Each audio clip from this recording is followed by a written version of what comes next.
From the academy to the command post, the Weekend Wrap-Up podcast covers the leadership lessons, mentorship, and tough conversations needed to build a resilient firehouse. Rated as one of the best fire and emergency services podcasts, get ready to be empowered by host Kevin Ferrara as he presents another informative episode you won't want to miss. Get ready, folks. Here we go.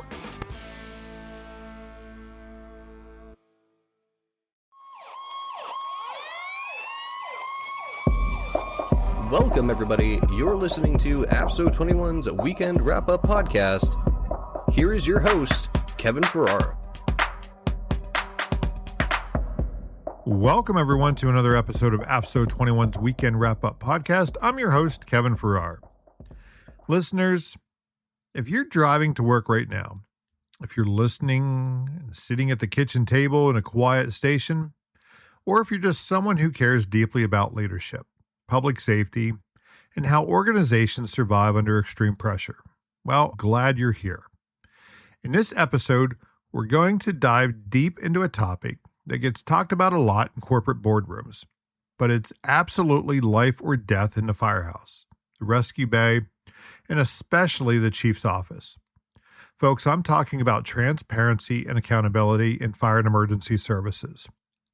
So let's get something straight right out the gate. Fire and EMS agencies are traditionally narrow-minded organizations, and I don't mean that to be disrespectful. We have our own culture, our own language, our own dark humor, and a shared trauma bond born from seeing people on their worst days. For decades, the prevailing attitude was simple. What happens in the firehouse stays in the firehouse. The public doesn't need to know how the sausage is made. They just need us to show up when they call 911. But folks, times have changed. Hell, the world has changed. And if emergency response leadership doesn't change with it, the foundation of what we do will definitely crumble. That foundation isn't trucks. It's not hoses. Hell, it's not even advanced cardiac monitors. It's trust. Today, we're unpacking why transparency is not a sign of weakness, but the ultimate display of tactical strength. We're going to look at why a leader who hides information from their crew is a liability on the fireground, why keeping secrets from the taxpaying public is a recipe for institutional ruin, and how accountability, especially when it starts with the person wearing the highest brass, is the single greatest builder of trust we have. So grab yourself a fresh cup of coffee. We're going the distance today. Let's get into it. Folks, let's start inside the house. Internal transparency. Think about the traditional hierarchy of the fire service. It's paramilitary. Commands are given, commands are executed. On the fireground, that's exactly how it has to be. There's no time for a democratic vote when a roof is failing, but too many chiefs, captains, and shift supervisors mistake tactical command for organizational leadership. They think that because they don't have to explain themselves on a tactical channel at 2 a.m., they don't have to explain themselves regarding budgets, promotions, policy changes, or disciplinary actions at 2 p.m. on a Tuesday. This creates an information vacuum. And what happens in an information vacuum? Well, rumors, conspiracy theories, doubt. The kitchen table turns from a place of fellowship into a toxic echo chamber for us versus them. So why is internal transparency from emergency response leadership so critical? Well, first, it directly impacts operational safety. When a department introduces new equipment, changes SOPs, or alters staffing models without explaining why, the frontline staff perceives it as an arbitrary attack or a cost-cutting measure that threatens their lives. If you tell a crew, we're changing our tactical ventilation policy, and just leave it at that, they're going to resist it. But if you sit down and present the data, the thermal imaging studies, the close call reports, the evolving science of modern fire dynamics, you aren't just giving an order, you're giving them context. Transparent leaders don't just share the what, they share the why. Second, Transparency creates organizational buy-in. Firefighters and medics, well, they're professional problem solvers. If a department is facing a budget crisis, a transparent chief doesn't hide the numbers until layoffs are announced. A transparent chief brings the union and the staff into the conference room, lays out the budget sheet, and says, "Here's our reality, folks. Here's the shortfall. I want your input on how we bridge this gap without compromising service delivery or safety." When you treat your staff like the professionals they are, who can handle the hard truths, they step up to help solve the problem. But when you hide the truth, they assume the worst. So let's talk about a real-world scenario for a second. Imagine a promotional process where the final selection seems completely disconnected from the test scores. If leadership refuses to disclose the criteria, the rubric, or the reasoning behind the appointment, what happens to morale? Well, it dies. The message sent to the rank and file is, hard work doesn't matter. Politics matter. Contrast that with a transparent leadership team. They publish the entire process in advance. They provide detailed feedback to everyone who didn't make the cut. They explain the strategic vision behind the why a specific individual was chosen for a specific leadership role. Even if people don't agree with the decision, they'll respect the clarity of the process.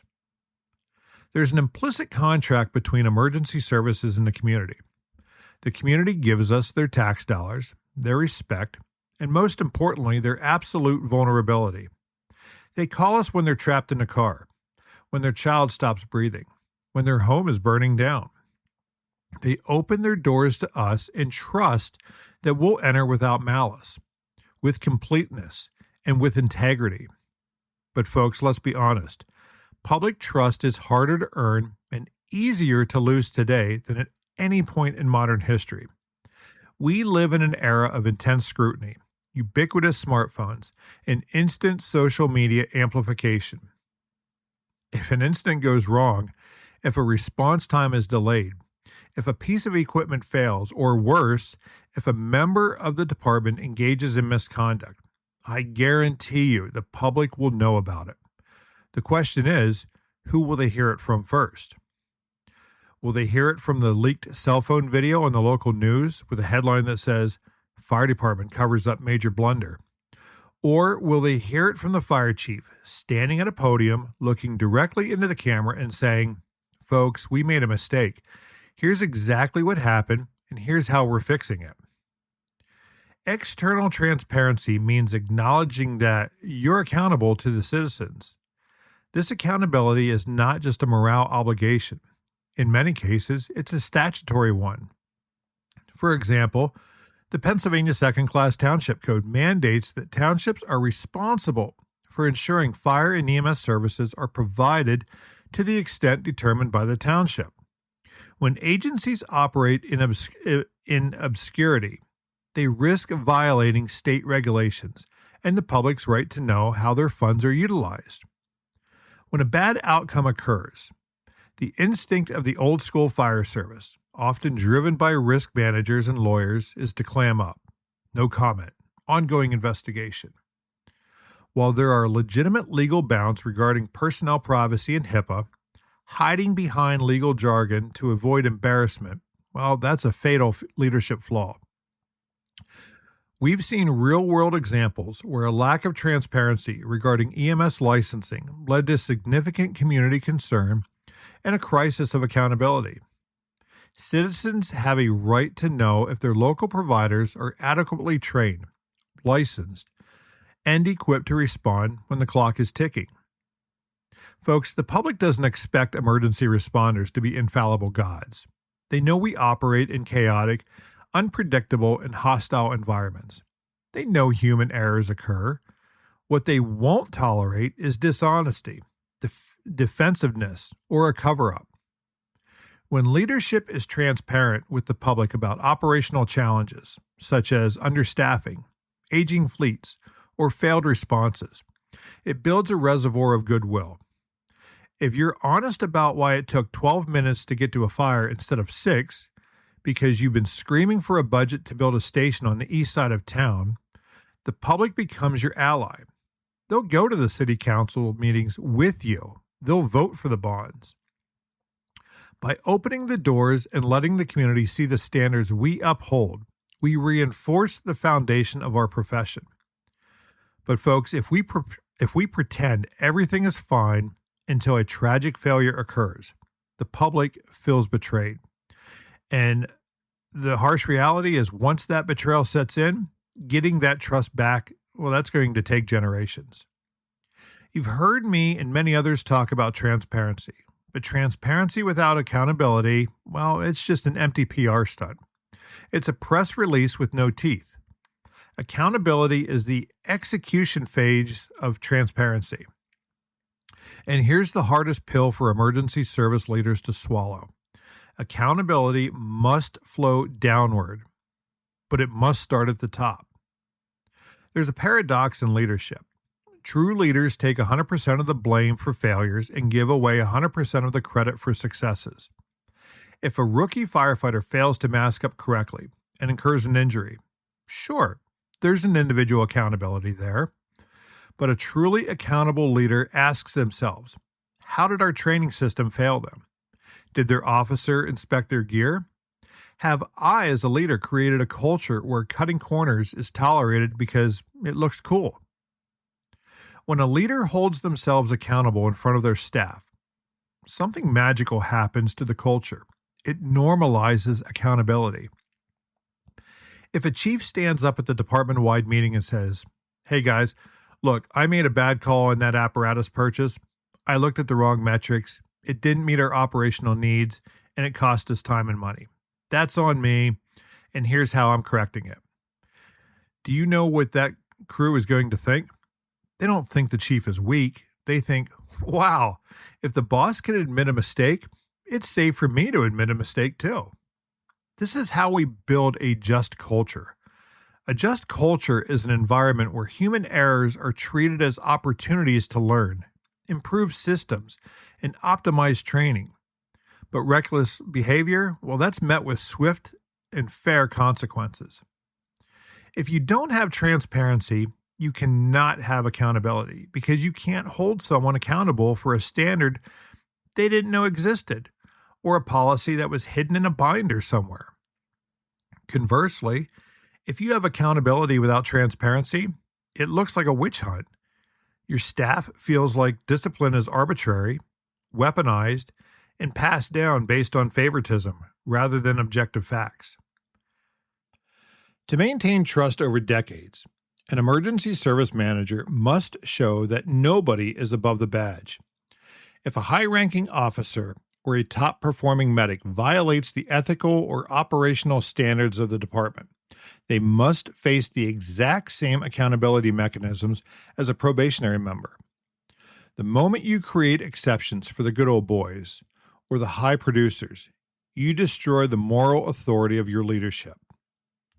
So, as we start to wrap up today, let's tie what you've heard all together.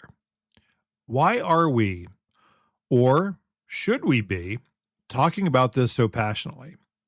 Well, because the stakes are too high. Fire and EMS organizations are staring down unprecedented challenges, recruitment crisis, skyrocketing call volumes, mental health epidemics amongst our first responders, and shrinking municipal budgets. You can't navigate these storms if your ship is rotting from the inside due to secrecy, politics, and a lack of trust.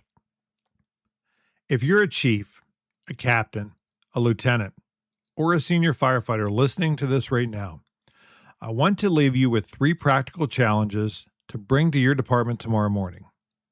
I want you to open the books, open the calendar, look at your current decision-making processes. Are you keeping secrets that don't need to be kept? Share the data. Share the challenges. Let your people see the framework of why decisions are being made. Then I want you to own the bad calls first. Next time an incident doesn't go smoothly, don't wait for the rumors to start. Call the after-action review immediately. Step up to the whiteboard and be the first person to write down what you could have done better.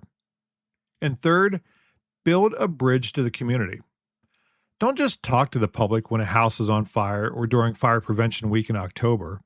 Be transparent about your response capabilities, your response times, and your resource limitations year-round. Earn their trust on a sunny day so you have it when the storm hits. Folks, transparency and accountability aren't just buzzwords. They aren't a checklist from a human resource seminar. They're the tactical armor that protects the integrity of our profession. When the windows are clear, everyone can see the standard. And when everyone sees the standard, everyone upholds it. So that's going to do it for this episode. I want to thank you for staying with me today through this deep dive. To all the first responders out there listening, please take care of each other, be honest with each other, hold the line, and as always, stay safe. So until next time, I'm out of here. Thanks for listening. To follow Kevin and the Weekend Wrap-Up podcast from your favorite streaming platform, open the podcast description and then click the Support the Show link, or go to afso21.com. From there, click the Weekend Wrap-Up podcast link, which will allow you to follow the show, download episodes, learn more about our contributors and the podcast, subscribe, which gives you exclusive access to premium and/or bonus episodes, or support the show, where you can make a much-appreciated contribution of your choice. You can even click on the podcasts we love to build your personal podcast library. We here at the Weekend Wrap-Up podcast appreciate you and look forward to bringing you more episodes that support the work you're doing in fire and emergency services. Remember, click the Support the Show link or head over to our website at afso21.com. Stay safe.